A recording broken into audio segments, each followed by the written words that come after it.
In this type of question, even though it's junior form stuff, but usually you take you a really long time to handle. It's because we need to compare the slope, we need to compare the intercept. Sometimes we do not sure that what we need to compare for certain inequality. So, but anyway, if you are going to solve it, I would strongly suggest you to change the equation of straight line into slope-intercept form. That means we make y be the subject. Negative 1 over a times of x and then minus b over a. So we realize that the slope of L1 is negative 1 over a, while the y-intercept is negative b over a. After that, we focus on part on line 2, so negative bx minus c. We find that the y-intercept is negative c here and the slope is negative b. And before you handle any inequality, one thing very important is to identify a, b, c, are they positive or negative. So you must construct a table. A, b, c, only 3 items here this time. We start from the first finding is the slope is positive because this line is going up. So our first finding is negative 1 over a is larger than 0.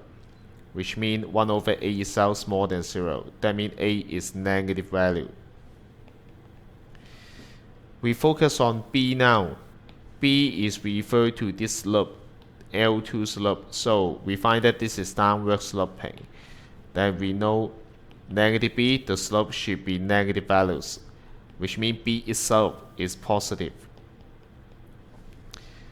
About c, we find that c at the y-intercept here is above the ground, so this one is positive.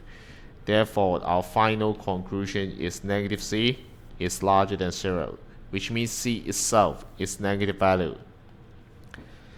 After we identify are they positive or negative, then we can focus on this statement. Is c smaller than 0? Yes, c is negative, so this is correct.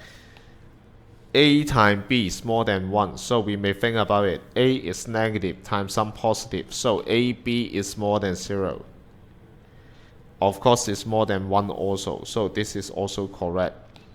Finally, related to a, b, and c, so we may look at the y-intercept.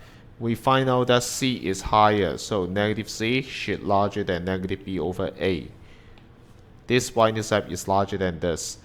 Handle divide both sides by negative. It's trigger a change in the direction.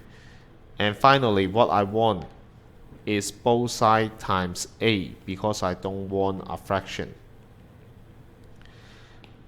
Whenever you times the unknown, you have to think very carefully. Is that unknown positive or negative? We already found a is negative, so it will trigger a change in the direction.